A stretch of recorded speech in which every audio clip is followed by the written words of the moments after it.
Welcome to the best hour of their day podcast with your hosts, Jason Fernandez. And me, Jason Ackerman. With more than 20 years in the business, As both coaches and affiliate owners, our passion is to help create world-class affiliates and coaches by building better boxes. Welcome to the best hour of your day. Listen, guys, chances are if you are watching this podcast, at some point, you either work with us or you're at least intrigued about what it is that we do. I'm intrigued. Well, hold on to your pants. About what kind of affiliates we work with. And we are here in Nashville at the Gym Accelerator Summit. Wide variety of gyms and coaches, experience level, and everything in between. And we thought we would just talk about some of the different types of gym owners that we work with. But more importantly, whether you decide to work with us or not, if you do happen to be this type of gym owner, what would be some things that you would consider to continue growing your affiliate? And I'm here with the most interesting man in CrossFit that you probably don't know, Mr. Marcus Guerzi. That's me. My original business coach, one of the three horsemen of best hour of their day.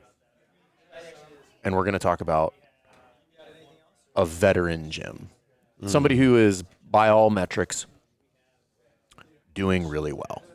Okay. And I'm not going to say at risk because they're not, but Might be. could be potentially. And but this is a gym. We're talking about let's say you've been around for 10 plus years. You're paying yourself. You've got good revenue. You know, you probably have a team in place. So the risk that you can run here is, you know, laying back on your laurels. I'm good. I don't really need to do anything here. And that's not necessarily true. And I would even contend those people, or that gym specifically, if you're listening to this and that is you have an obligation to the larger CrossFit community to continue to push the needle so that other people will follow. And I'm going to say something that's probably controversial here and it's going to hurt people's feelings, because I would broadly categorize the affiliate space at large as to the left of well, that people who are to the right of well have convinced themselves in some instances that they're fit. Now, there are people out there that are absolutely smashing. And I've said this before. I think a lot of those people should be known and should be brought to the forefront more frequently and highlighted and celebrated. And we intend to do that in any number of ways. But you've worked with thousands of affiliates in your day. You've been at this for well over 10 years. Let's chat a little bit about the veteran gym. Hey, doing a lot of things right. Yep. Well, I want to circle back real quick to what you said about the obligation. The obligation, yes, to the greater CrossFit community, I agree. But I would say that the more the more important obligation is actually to the team and to the community that you work with directly. I find that a lot of people who are at that 10-year mark, they've made it that far, so they're probably doing quite a few things right. And the business is going pretty good. But they've settled into a comfort zone and have a little bit of, I already know what I'm doing.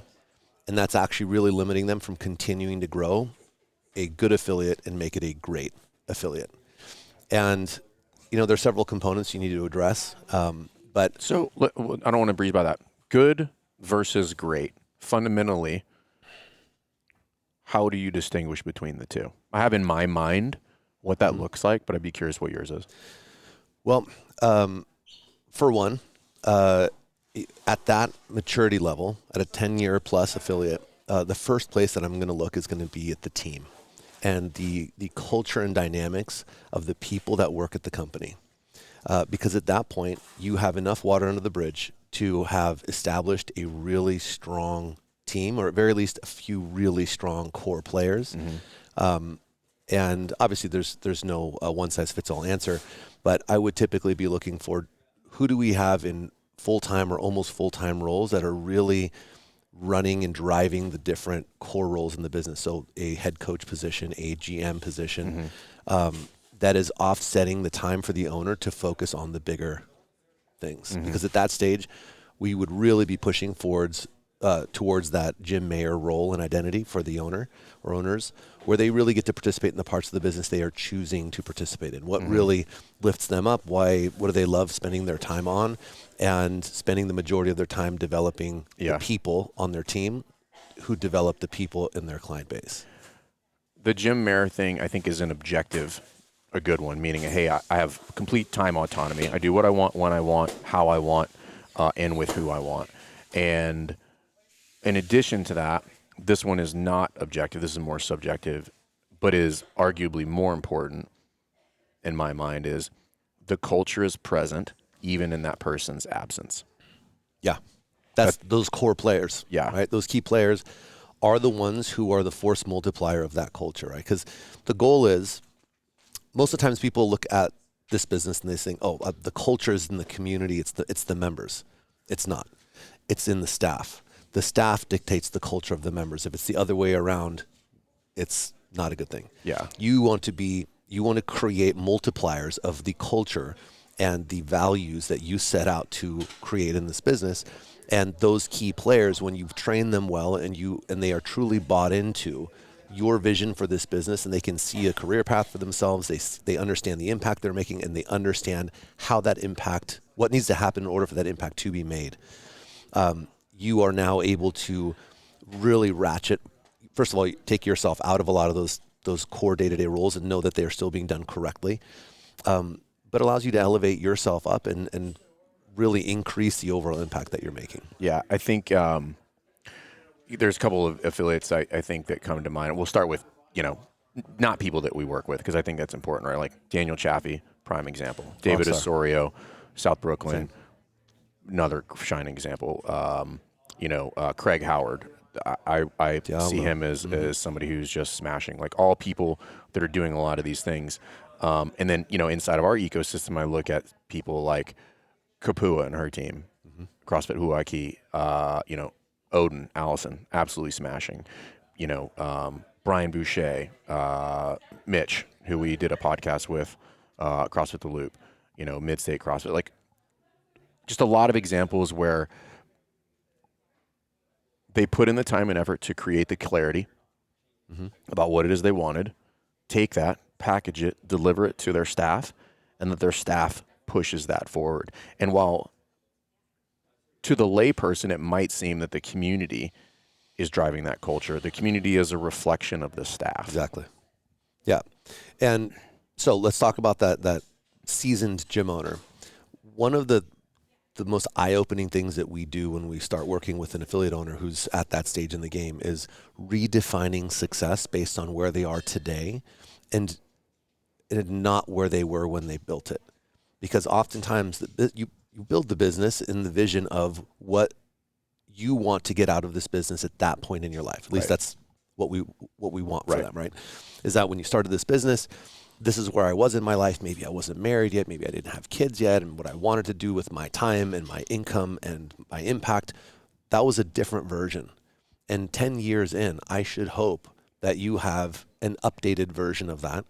And the goal is to pause and redefine success for yourself personally. What do I want out of this business that will keep me excited about it, from income to impact to the role that I play day to day.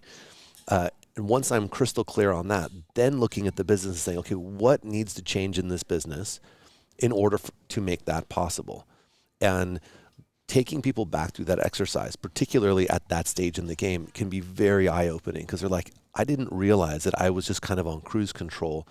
Maybe I was aware of a few things that I was managing, but I was not really tying together what this business does for me, because a lot of them will start to kind of look around and be like, well, what else can I do? And not that that's not okay, and that's absolutely something you earn. You build a successful business. Maybe you want to build another successful business. Right. Maybe you want to spend your time doing other things. Great. We just want to be really clear about that and understand that, and also assessing the business and saying, okay, objectively, what's strong, what's weak, and to what degree, so that we can, again, just like we did when you were a younger business owner, but it's really hard to read the label from inside the jar. So especially when you've been in it a long time. Right. So being able to I pause. think you lose reference. You do. Yeah. I've been guilty of it myself. You have to be able to pause, and oftentimes it helps to have an outside perspective to say, okay, let's talk about it. I'll take you through these things, and let's assess what you want, why you want it, where we're at with the business, what's working, not working, to what degree. And then let's meet in the middle and say, great, now let's create, what does the next leg of my journey look like? And yeah, that's... Here's probably a common error that I see for this cohort of affiliate owners. I'm doing pretty well, and I'm referring to myself as well as many others. I'm doing pretty well. Better looks like more or new instead of better. Right. You're like, hey, this is going really well. I mean, I think I got this thing wired tight. I'm going to open a second affiliate. We remember that era. Yeah. And it was funny. I had this conversation with a guy here at Gas, and we got it. He basically told me, we got a similar email from one of our clients who was basically like, hey, I shut the second one down, and I've never been happier. And I said, what did you learn? Because I always want to know what people learn, because I know exactly what I learned when I did it. And he was like, oh, I learned that it's not more when you try to do a second one. It's typically less. And radically underestimated what I can do with what I currently have. Mm-hmm. And I had the same thing. When I went through mine, the result of me having to consolidate and try to triage all of that was coming to the realization that everything I was trying to do externally, I ended up being forced to do it inside of the walls of what I already had. When prior to all of that, I was like, oh, this is as good as it gets. Like, I'm going to have to go and try to do other things in order to grow the business. And while I did eat shit in that scenario, all three of those scenarios, learned a lot. Yeah. I doubled the business as a result of being forced to bring it back and focus on the main thing. At which point my aperture for what was possible just opened up. And I was like, oh shit, dude. Like, I don't need, I can go much further inside of these walls than I previously thought. And I always think about Daniel Chaffee and what he's doing at Louvre, right? Am I going to do 1,300? No, maybe not. But what if I do 400? We got that. We were just chatting with Allison and she was like looking at her projections and all this stuff, and and they have tight culture there. I've been there, man, and it is you're talking about like it is the quintessential CrossFit vibe when you go to Odin. With almost 400 members. Almost 400 members, and that's the target they're shooting for. I'm like directly flying in the face of like, hey, you can only keep connection at this number of people. No, that's fundamentally not true. Yep. You can scale relationships. Now, it's a lot of work. Well, it's how you do it. Correct. If you say that that's not possible, then you don't understand. It's only because you don't understand how to do it. Correct. It's absolutely possible. Right. Yeah, and at the end of the day, I had another thought I was going to get to. Slipped my mind now.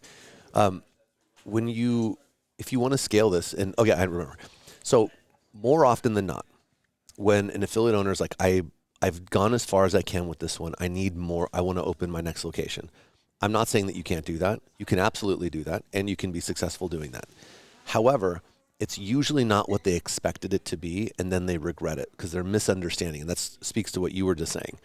And the reality is that why are you searching for new instead of looking at what you have and saying, why do I think that this is it? And reevaluating your own perspective and your limiting beliefs in this case to say, okay, maybe I just hit my limit of understanding in this business. Right. And I should probably get an outside opinion. Right. And see what else I can do. Because in our case, the people that we get to work with that come into our ecosystem who are like, yeah, I've been at this a while.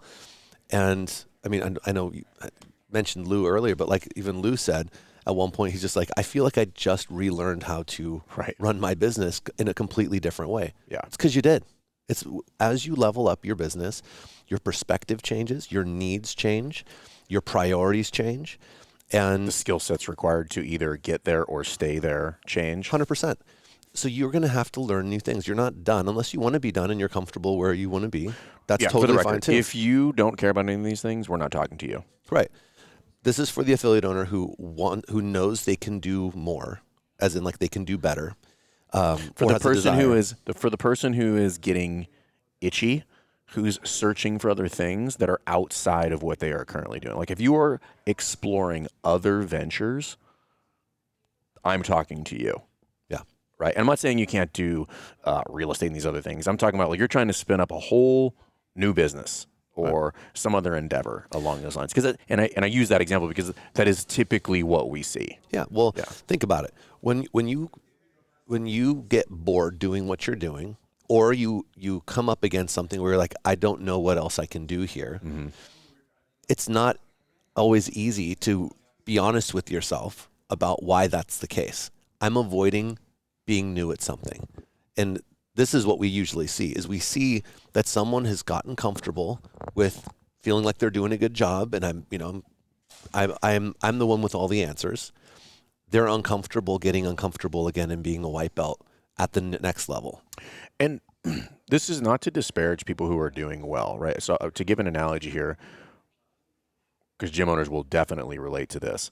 This is an athlete in your gym. I was thinking the same thing. Who's pretty good, but does have some, to a coach, has some glaring deficiencies. Not wild. It's nothing that they're going to get injured or something like that. But this is somebody who's trying to push the needle. Maybe they're probably in a competitive phase of their life, and they've got something weird going on, right? They've got like poor mobility issues, or they're really resistant to moving their squat stance, or something. They're like avoiding gymnastics. And I'm like, listen, man, you are violating one of the core tenets inside of the CrossFit theory, which is there are weaknesses there. And our contention is that you stand to gain more by fixing those deficiencies, whether known or unknown to you, but that's where a second set of eyes comes in, than you do by continuing to do what you're doing and try to go do something else. Mm-hmm. And that's all we're trying to expose to people is like, hey, listen, I'm not suggesting that it's going to be easy. I'm not suggesting that it's going to be pain-free for you. But I am suggesting if you do want to get better, we're going to have to address this because it is a weakness. Mm-hmm. Whether it's how you communicate, whether it is your understanding of finance and leverage, whether you struggle to do team building or build systems, or like all of those things. Like as things get larger, as they get more complex, those subtleties start to matter a lot. Yeah, it stops being big, obvious things where it's like, oh, I'm going to build my first on-ramp. I'm going to, install my first budget. Those are really obvious things when you're getting started, right? The new athlete who's just like, I never stop progressing. Right. And then you get to a point to where it's 5% here, it's 10% over here. And it's all of those overall that the cumulative work is what allows you to ratchet up then to the next level. Yeah. Like an example might be, okay, we have a great onboarding. How would you, I'm not saying that you don't. I probably would agree with you in this scenario. I said, but how could you make that unforgettable for people that come through the doors? Like what could you add in the realm of customer service or surprise and delight or follow-ups or, any number of things that would take the experience from like, oh yeah, they got integrated and they did all the things to they were like blown away by the experience working with you and your team. Like that's what we're referring to. That's the next level. And people have probably heard different variations of that, but the real understanding here is that increasing 5% when you're at that level is not a 5% return. It can be a 15 to 30% return in that situation, right? Because we're already here, right? As we start to ratchet up, 5%, when you're new and you're just doing the basics, it's 5%. 5% when you're doing things well is exponential, right? A 5% increase here equals a 30% increase in output, right? Like, no different than an athlete that moves pretty well, but like overhead position is slightly forward, right? Well, 5% improvement in that overhead position isn't 5% increase in your lift. Mm-hmm. It's 20% increase because I can now get into the right position. Exactly. It's the exact same analogy. The problem with it is it's tedious and it's time consuming and it's kind of, hey, if it ain't broke, don't fix it type I get deal, it. you know? I get it. But the ROI is greater at scale, right? Oh, The ROI is greater at scale. So where they're like, well, what can you really do for me? And it's like, dude, a lot. There's a lot of opportunity Yeah. in regards to the staff development, in regards to the finances and optimizing all money in, money out. it's those fine tweaks at the larger numbers are so much more impactful, right? If you're making a 5% increase at, call it $10,000 a month, that's not really going to move the needle. I'm not saying you don't want it or you shouldn't get it, but it's different when you're running $60,000, $70,000 a month. 5% increase in a couple different areas, meaning a 5% price increase, a 5% bump in premium services, a 5% bump in your retail sales. I'm like, that's not 5%. That's 15%. Yeah. It's a lot. Yeah. You know, you start to make subtle changes in there, $5 here, $3 there, something like that. Increase your conversion by a couple people. The numbers start to get wacky. You're like, how is something so small that impactful?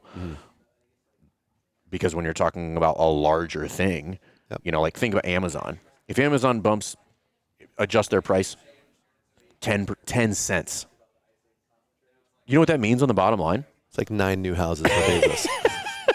Right. But it's the same concept, right? Right. It's bonkers when you get big. And the cool part about that is like you don't need to make big moves when you're running at like a larger volume and stuff like that. Like the small moves are actually way better Yeah. because they're smaller to the end user, but bigger to you. Yep. As the facilitator. So the team is the other one.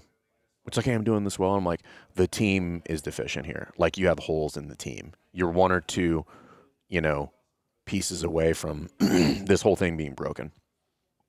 Well, I think it's the team. And I think the other one that is in tandem with it is the operations.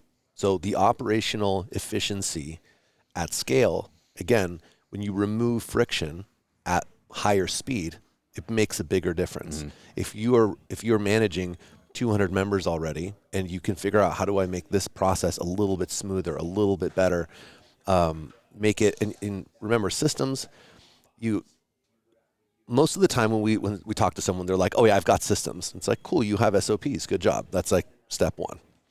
Do you have the mechanisms in place to continuously measure and improve those systems? What are you talking about? Exactly. That's then the pro version of that. Yes, you have documented processes we do steps 1 through 5 every time someone comes in. Great job. How often are you reevaluating that to make sure that that is still the best version of this? Yeah, what's the quantifiable score of that system? Right. Whether it's, Bingo. Hey, retention, we get 100% outreach at this point. We onboarding is done within this time frame 99% of the time. Yeah. You know, hey, when we send out these communications, that happens every time, no matter what. You know, so and the reason this is important is because we're not talking about huge teams here in most affiliates. We're talking about 2 to 3 key players outside of the owner in most instances. But understanding keeping things easy for them is now my job. Because if the work is easy and I have people that like to work hard, I will keep them for longer. 100%. How do I make that 5-step process 4 steps? Or 2. And make it better and make the outcome better. Right. That's the name of the game. And then last thing I would say for someone who is at that mark, knowing that you want to build your business, and I'm not saying that you need to build it to sell it, but there was a great book. Built to Sell. Yeah, Built to Sell, but I forget the author's name. I think Warren something. But that concept of the if you build your business on systems and it not requiring you, and you build a business that is profitable and grows without you having to energize the roles, that business is not only the most sellable business for the most amount of money and the most appealing to a buyer, but it's also the best business to own. So at that stage, I want to be looking at this business as what's my exit? Even if I'm not planning on leaving, I want to build it as if I could sell it. Should I want to sell it? Should I perhaps maybe I keep it and I cut someone else in and they kind of take over and they're going to run for the next 10 years as like the main person driving the business and I can go do that other thing that I'm passionate about? Or You could do that. You can have phantom equity. You could be, hey, your exit could be not actually exiting, but I'm no longer there, but it pays me the exact same amount of money, Yep. and it runs exactly the way that I want it to.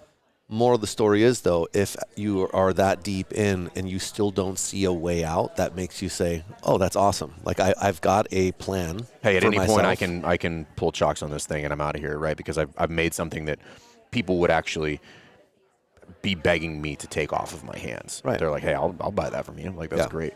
So that's the kind of final lens I would apply at that stage is, do you have a plan, a long-term plan for yourself in this to get what you want at this stage in your life? You may no longer want to do this day to day. You may, or you're like, you know what? I don't want to do any of the business stuff. I want to show up. I want to coach some classes. I want to go to the parties, and I'm going to go hang out with my kids. Rad. But there should be on purpose. And the goal is to mature the business to the point to be able to support that.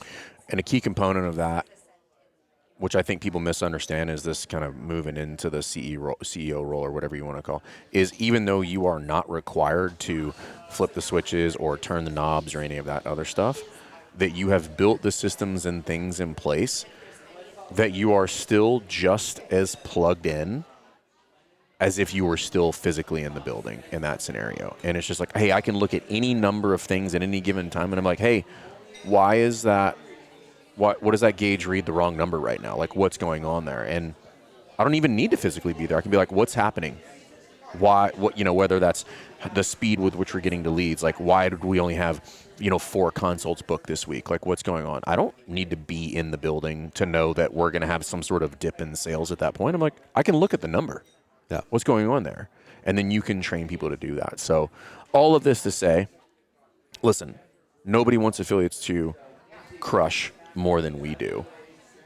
We also, because of this model, quite frankly, need to take a bit better ownership of pushing the needle forward and setting better examples for the rest of the community, right? And again, not just people that we work with, but like at large, right? Be like, all of us, because this is a licensee model, have some obligation to push things forward and to run better affiliates. And I think that fundamentally starts with the people who already have a leg up, the people who are already doing it really well. I think it's our responsibility to say, yeah, that's great. But until CrossFit affiliates are looked at across the board in the fitness industry as the place that you should go in order to get fit and healthy, then we still have work to do. Agreed. Thanks for checking out this episode of the Best Hour of Their Day podcast. We appreciate you listening and choosing to have us help you in your passion for coaching and affiliate ownership. You can find more episodes just like this on all podcast platforms. If you're interested in learning more, you can reach out to us on any social media platforms, or you can visit www.besthouroftheirday.com to book a call. If you found this episode helpful for you, please share it so that we can help other coaches and affiliate owners to help build a bigger and stronger CrossFit community. Thanks for listening.